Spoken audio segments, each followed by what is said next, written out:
زبور 21۔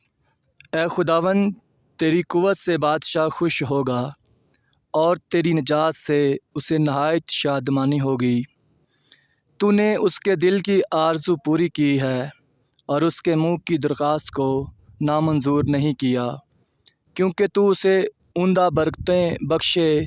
میں پیش قدمی کرتا اور خالص سونے کا تاج اس کے سر پر رکھتا ہوں۔ اس نے تجھ سے زندگی چاہی اور تو نے بخشی، بلکہ عمر کی درازی ہمیشہ کے لیے۔ تیری نجات کے سبب سے اس کی شوکت عظیم ہے۔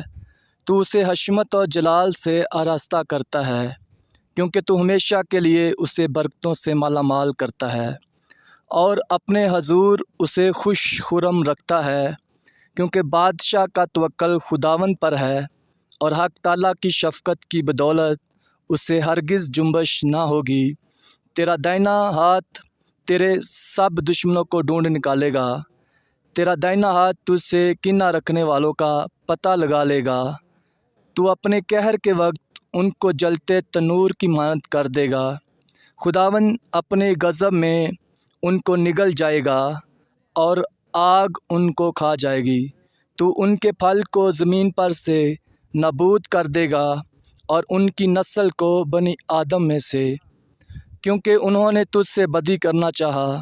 انہوں نے ایسا منصوبہ باندھا جیسے وہ پورا نہیں کر سکتے، کیونکہ تو ان کا منہ پھیر دے گا۔ تو ان کے مقابلہ میں اپنے چلے چڑھائے گا۔ اے خداوند، تو اپنی ہی قوت میں سربلند ہو اور ہم گا کر تیری قدرت کی ستائش کریں گے۔ آمین۔